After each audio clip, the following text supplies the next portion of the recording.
Salut everyone! In this video, we are going to cover the official stable release of GLFOS. No, not GLFOS or MILFOS, GLFOS. It stands for Gaming Linux France OS. And yes, it's stable now. They released it the 10th of September, so I think it was like, I don't know, 2 or 3 days ago. I had the opportunity to test it live, and you're gonna know everything about this release if you watch this video. Are you ready? Let's get into it. As always, we're gonna start with a little bit of context. And the first thing I need to say is I've been part of the development of this operating system. Not as a developer, obviously, but more as a tester and I would say like a feedback / reviewer for their alpha release, beta release. I already made a video about it. I'm pretty sure you watch it. I'm going to put the link in the description below. And it has been a really exciting adventure. Those guys have the biggest francophone, which means like French speaker community on their Discord. They are a lot of fun. And I was part of the project because I thought it could be really interesting to see the evolution of this operating system. So obviously this is not going to impact this review. Even if I participate in it, I know all of its like weakness, but also all its strength. And we're gonna go through it. Now, what's new between the beta version and this version? And there is a lot of like new feature, I would say, and also like a change of direction regarding where this operating system is going. So what did not change really is the fact that this distro is still based on NixOS and it's oriented for gamer and content creator. Okay, like this is really their main focus. Gamer, content creator, and I would say like the third pillar will be really around like the ease of access.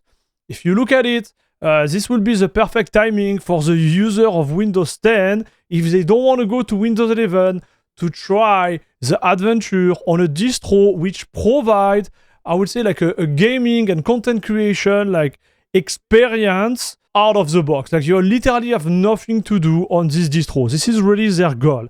And I believe they are almost there. Almost there, again, we'll be talking about certain point, but like they are really aiming toward this goal. Now, what really changed before like the alpha and the beta version is that this release is the first stable one. And when I say stable, it kind of like have two meanings.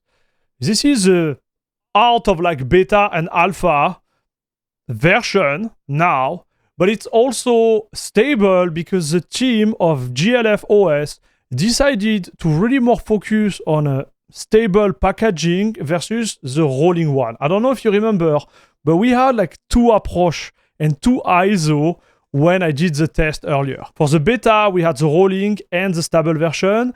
Right now, we're gonna have more like a stable version, which is going to be like their main, I would say, like horse, okay, to do the race. This is gonna be like the ones they're gonna put in advance and the one we're gonna be testing. And they're gonna have like another version, which is gonna be like obviously like more like bleeding edge called testing. Right now it's rolling, but I believe it's gonna become like a testing one, a little bit a la Debian. And this version is gonna be the one that the user, more advanced user of NixOS, I would say, could use to debug or to see or experience in advance what could be the next stable release. And we're gonna have a big talk about the way the GLFOS is gonna be released in the future because it's quite interesting. But this is really what changed in my opinion. There is also like different move from the team. They move from GitHub to Framagit for hosting like all their configuration file for the operating system. So it's still available, but it's not on GitHub anymore. I'm gonna put the link in the description below. And I believe like this is a new thing. Like now it's shipped with Proton GE. I think it was pretty cool. So I had to mention it. It's shipped with Proton GE out of the box. And we're gonna go a little bit more in all the different points that have been changed. So as always, we're gonna start with the Pro. What makes this distribution like above the other, or what is really cool about the distribution. And the first thing I want to mention is the installation process. I went through it. It was really like clear and straight to the point. I got stuck at 46% because it's a Calamares installator, right? And with NixOS, if you are used to install NixOS through the Calamares ISO from NixOS, you will notice that you get stuck at 46%. It's a common, I wouldn't say bug, but a way of going through the install because of the way like NixOS is structured. It's totally normal.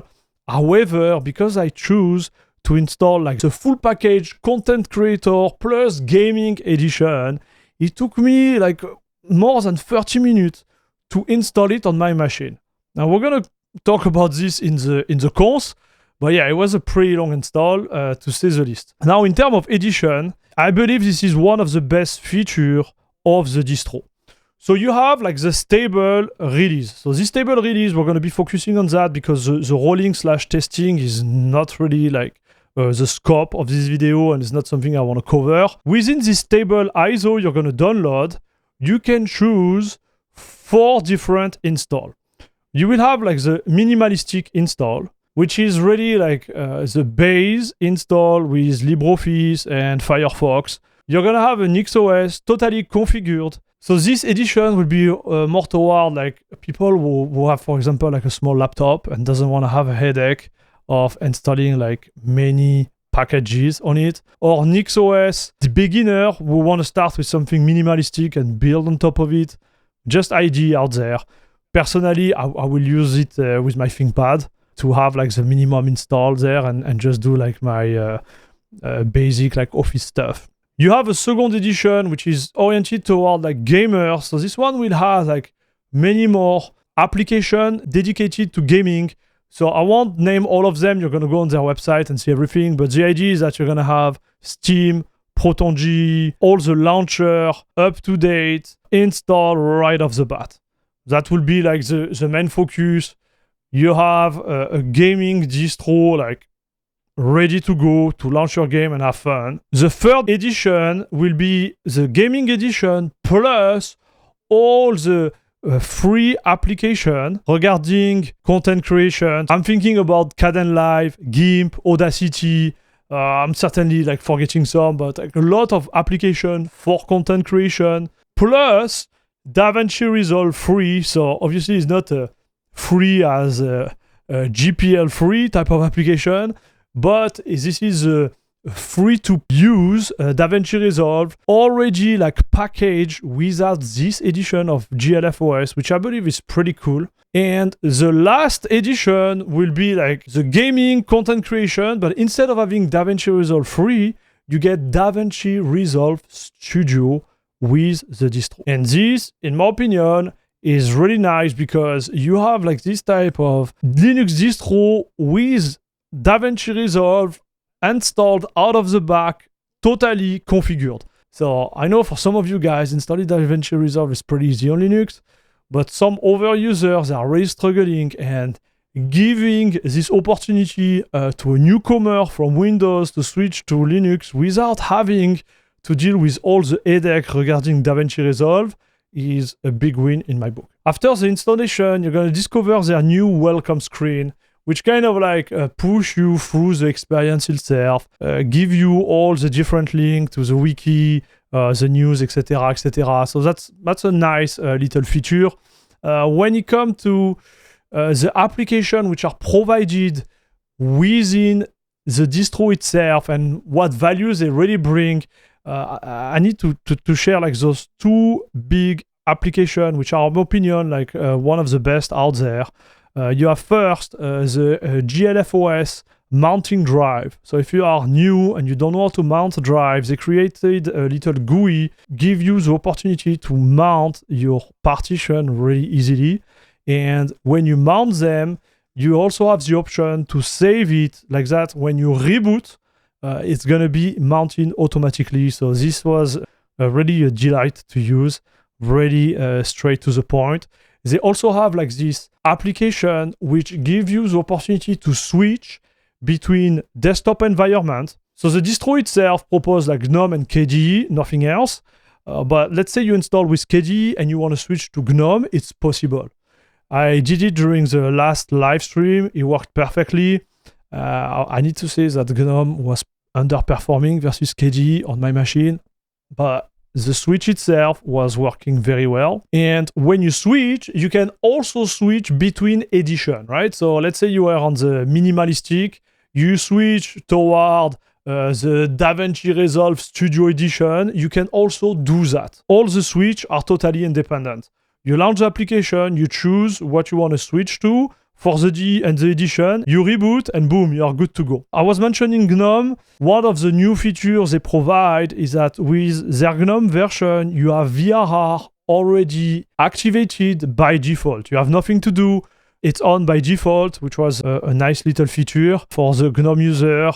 You have to do like different steps to really like activate everything. On their GNOME version, it's an opinionated GNOME, we'll say like desktop environment there with a lot of like new feature, not too much, but just enough to go through them. VRR is one of them. It's activated by default, and I think it's cool. In terms of like over like polish, I've noticed is the fact that there is some update for their wiki. So if you are looking on how-tos and how the distro like functions, they have a wiki. It's still a work in progress, but I think like the way it has been populated since the last 2 months, it's pretty cool. So it's another plus for the distro, definitively. The wiki is becoming bigger and better. Also, they simplified some of the terminal commands. For example, like to update the distro. Before you had to do like 2 commands, now you only have to do 1. You have like newer like commands regarding the history of the update, etc., etc. So I'm gonna let you watch the wiki, read it, and document yourself. But long story short, there is new feature, and I think it's cool. When it comes to content creation, everything works out of the box. I don't know if you remember, but during my beta testing, I had issue with their implementation of the NVIDIA driver. Everything has been fixed. OBS was working flawlessly. Everything is here, ready to go. Everything is installed natively. So your OBS is going to be native. I believe the only one application which was not installed natively and was installed through Flatpak was Discord. So that will be the only one. And also like Blender. Yeah, Blender, I had to install it through Flatpak. During the installation, they say like Blender is going to be here, but I heard they had some type of issue to integrate it. So you're going to have to install it after via Flatpak. But everything was working well. And my issue related to the NVIDIA driver and their implementation, whether in OBS or Blender, has been fixed. And this is great. Another good point I need to mention is the fact that my 8-bit DO gamepad was working out of the box, which means like they specified all the nice UDEV stuff to have like a great experience out of the box. I do believe they support the PS5 controller, like the PlayStation controller and the Xbox One. So most of the time you should have a good experience with the gamepad. And they also added the support of the racing, wheel drive and the pedal and everything related to racing with an application called Overseers. So this is pretty good if you want a gaming experience which is working out of the box, including all the gamepad, the joystick, steering wheel, etc., etc. So this is a great feature, in my opinion. And because we are talking about gaming, let's jump into the gaming performance. So the gaming performance, I have to say, they were great, but not in every point.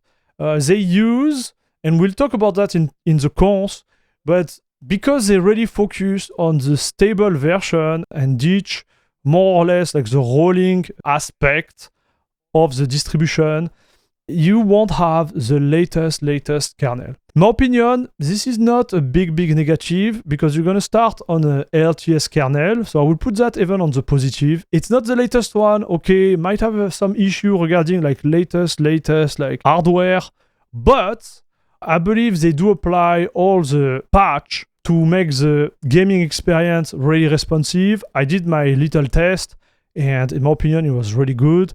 In terms of like pure performance, you are not going to lose a lot versus CachyOS, for example. All my tests, they were within margin of error. So the performance are great, even if it's a kernel LTS. However, what I would say is that on certain game, I got performance which were lower. So the one I want to mention here is Valheim. Valheim, I was around like 380, 400 FPS, where now with the latest driver, I can get up to 600 FPS in the spot I was testing here. And I double check after the stream, I'll double check on my main machine. And I do believe that it's because of their choice of driver. The choice of driver will be the big first, I would say like negative regarding the distro. So if you look at the direction like the distro is going, I'm going to repeat myself, they are already focusing on something more stable. If you look at the age of the packaging and the overall like release cycle of NixOS, NixOS has a stable release every 6 months. And because GLFOS is based on that and decided to follow the stable cycle of NixOS, you're gonna get Mesa stable, which are 6 months old in a worst case scenario. You're gonna get NVIDIA driver, which are also a little bit older. So those ones are not like 6 months old, but you won't have the latest. I talked to the developer and they told me that the switch for the NVIDIA driver will be really like to their discretion. And for my test, the driver I had to test was a 575. And right now on the other distro, or on the CUDA repo from NVIDIA, well, the drivers themselves, they're at 580. And I kind of understand their stand there. They want to make sure that they're going to provide stability for all the users. The latest NVIDIA driver release was kind of a little bit chaotic, especially for the GNOME user. All the GTK applications, they were broken. So what I believe is that they really want to test and drive the driver before pushing them. It's their choice, I respect it, but from a user standpoint, well, you're gonna have a better, like stable, I would say experience, but you might also lose in terms of performance in certain game, and that was the case for Valheim, and I needed to share that with you. When it comes to all the other applications, their choice too, because we need to really talk about this release cycle. I think it's really interesting. With NixOS, you can define what version of application of package you want to use, right? This is the beauty of NixOS. Here, their approach is to have everything stable except the gaming application. So if you look at, for example, like Heroic, you're gonna have the latest bleeding edge release of Heroic or Lutris. But if you look at OBS, for example, well, you're gonna be 6 months behind in terms of release because they are following the NixOS stable release. So I hope it makes sense. But let's say you are like me and you want to take advantage of DaVinci Resolve 20.2 because there is AI in it. Well, on GLFOS right now, you won't be taking advantage of that. 6 months from now, you're going to have the latest like DaVinci Resolve 20.2, I think it is right now, as we speak. But yeah, it's not going to happen now. That will be kind of like the overall approach. So you know me, I had to dig a little bit deeper for you to really understand like how it works. And they have a really nice graph here. Here you have the NixOS release cycle here. For example, we are right now in September. So you're gonna have application which depend of the NixOS stable release, which was like kind of like frozen in May. But what you need to understand is that in like 2 months, well, you're gonna have all the new application. So right now, like because I tested it in this specific like time frame, I didn't have like the latest application, but you need to understand the cycle itself to understand how it works. Themselves, because they didn't want to, you know, follow like a 6 months, because 6 months can be pretty long, right? They decided to do with a 3 month release cycle, which means that in December, they're gonna freeze on their end after NixOS and make sure that all the stable applications are working properly within their distro. So I know like a lot of you guys are gonna be jumping on the roof and be like, yeah, I like bleeding edge better. I don't know why they did that and whatever, but it kind of makes sense, right? It makes sense for them to do this and to have like this, I would say like faster, stable, I would say like NixOS release within GLFOS, but also like slower than the rolling edge. Those like 2 months 3 months of, like I would say, like buffer they put is really to make sure that what they provide you is stable to the max. And yeah, I get it. Now, another cons I need to talk about was related to the way the distro auto-update itself. So the vision of the dev team here is simple. They don't want the end user to have to deal with the terminal. They want everything to be totally transparent. And the update, and I'm talking about the package update, right? Like the regular update within the operating system are all automatic. So the way it works is when you boot after 5 minutes, you're gonna have an update in the background. You're gonna update all your packages. So this is cool and not cool at the same time. Okay, I like the fact that it gives you this transparency in terms of usage, and you know you have nothing to do. On the other hand, it kind of like bring me back to Windows. I would like to be in control. Okay, and what I noticed is that after installing the distro, my operating system was totally unresponsive after 5 minutes, right? So I jump into the operating system, everything is fine, and then it starts to update. And because it's doing that in the background, everything was like sluggish on my screen. I was like, what is happening? And then I understood. I was like, okay, this is my first boot. It's gonna do it. But there is a kicker. Let's say you turn off your computer, start it, whatever time, you want a game right away. Well, you're gonna have this update in the background. So what I would have loved to see from their end is have an option to deactivate this and say, okay, do you like the, auto update? Yes or no, you click on it, right? Because I believe in a gaming scenario when sometimes you just start your PC and want a game or do something, you don't want to have this update in the background. So my feedback towards the team was to do something maybe a little bit more like Gen 2, right?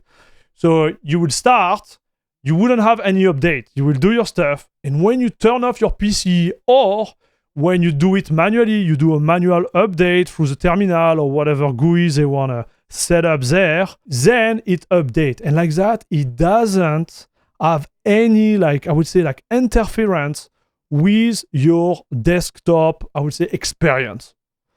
So to me, this needs to be addressed. This is a big, my opinion, like a big negative. It's not a lot to address, but it needs to be addressed. So the devs, they heard my request. We'll see what they do.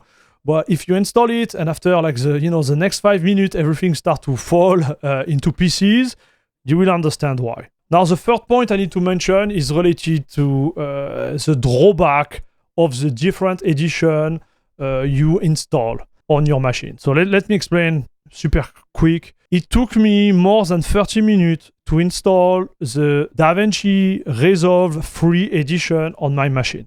So you're gonna be like, hey, Armax, your internet connection sucks. No, it does not. I have 1 gigabyte symmetrical here, and I was not using a VPN. I was getting raw into the installation. It still took me 30 minutes. And I don't believe it was because of my connection, but it was certainly because of the bandwidth of the NixOS server out there. So I don't know NixOS that much. I don't know how many servers they have. I don't know if there is anything that the dev team, for example, could implement to have some type of like server rating a la Arc, with Pac-Man, when you make a rating of all the best servers all across the globe to have the best like download speed. But yes, like during the install, it was miserable. And obviously, like when you download DaVinci Resolve, which I believe is like 8 gigabytes big, it's gonna take some time, right? If the server in front of you is pretty sluggish, and that was the issue, right, guys? But I believe like this need to be addressed one way or another, because it's good to provide such a nice edition out there, but it needs to have the servers that follow behind. Now, the fourth point, and now we're gonna get into like my little like like issue, just me saying like, hey, there is a problem, just to say there is a problem. But I like to be picky sometimes.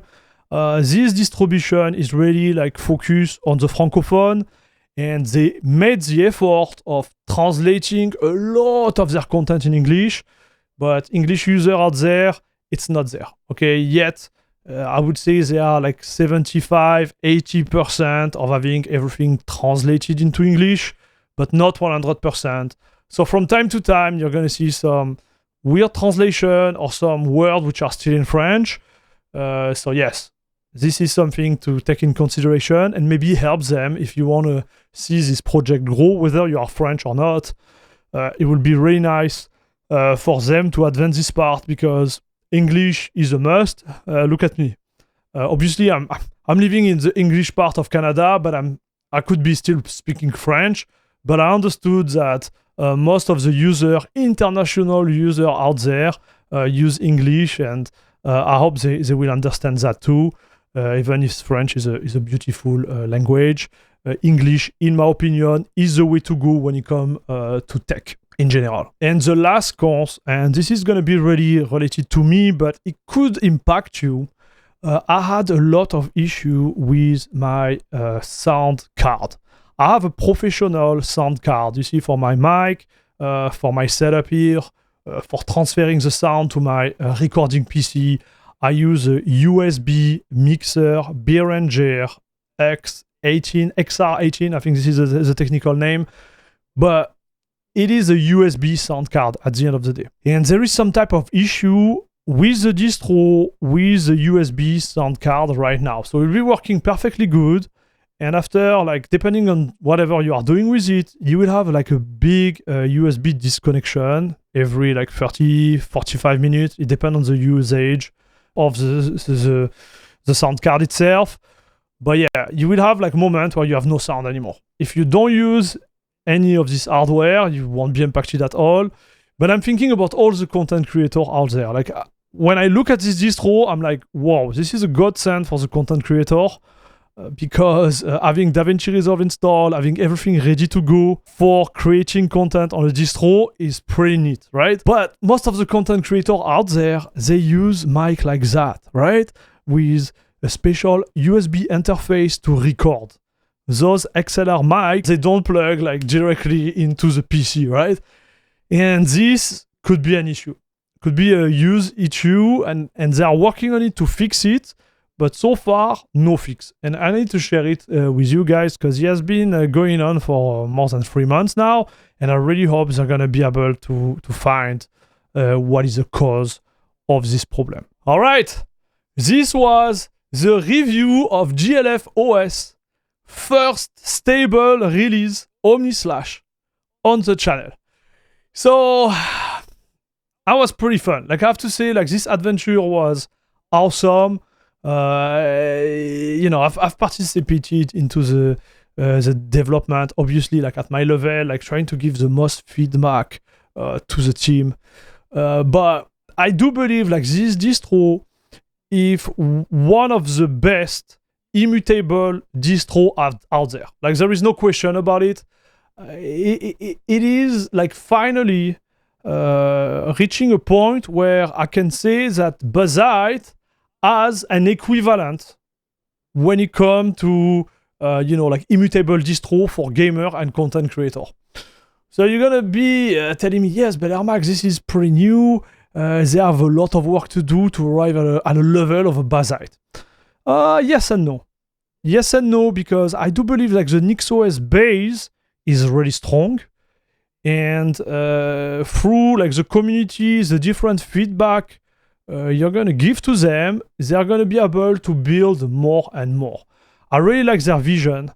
You know, like when you bring a new distro to the market, obviously you need to bring something new, but you also need to have a vision, right? Like something solid. And what they bring really is just, I would say like in France, like enormous, really big, okay? And the differentiation key point, in my opinion, is the edition there.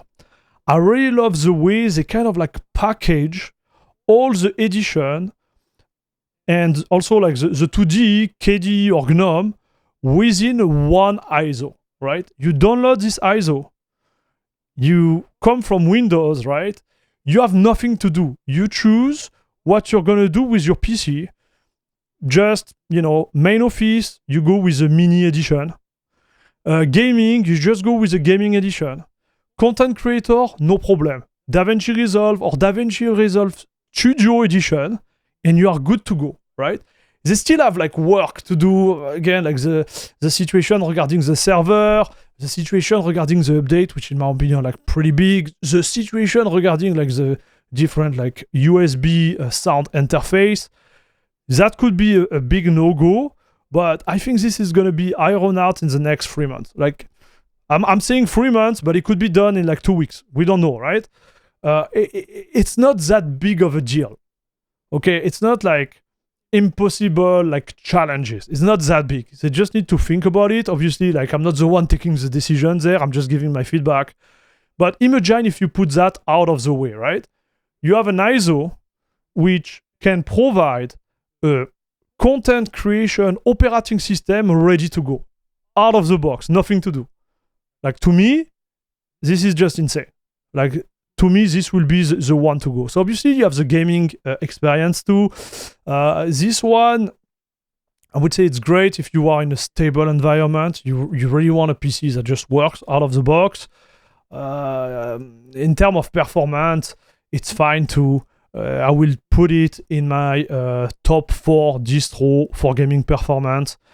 Just to refresh your memory, you have like CachyOS, Nobara, POWERHOUSE, Basalt, and now you have GLFOS, which give you a real like good gaming experience out of the box. And this is great, guys. Like this is really good for first release.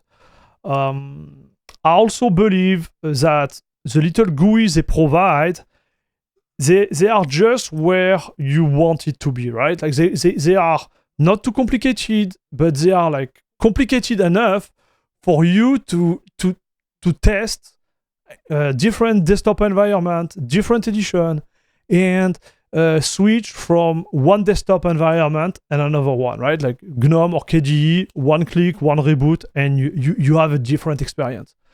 So from like the main target of this distribution, which is in my opinion like the Windows user who just want to test Linux, they do a pretty decent job, right? They can install, have the gaming experience. They don't like KDE, or they just want to try GNOME. They go in the little application, click on GNOME, let everything reinstall, and boom, they are here. So yeah, this is definitively a really great advance. The fact they are focusing on stable also, I think it's a plus. They're gonna avoid any type of breakage in the future. Yeah, that's a pretty decent one. We're gonna continue to follow it and see like how it goes in the future. Maybe 6 months from now or 1 year from now, I'm gonna do a full review again of the distro and we'll check where they are at. But it's definitively one of the distro I will just try by curiosity and see like what type of vibe it gives me. So that's it, that's all, guys. Thank you very much for watching. Don't forget to put a comment and a thumbs up. I read all the comments. I don't answer to all of them, but I read all the comments, guys. So don't be worried if I don't answer you. I read all of them. And also, I want to thank all the members of La Crème de la Crème Club, whether they are helping me on this channel here with a membership from YouTube or on Patreon, which is really well appreciated. Guys, you are the best. Thank you very much for your continued support in those hard times. I really appreciate it. And as always, see you in the next one. Bisous, bisous.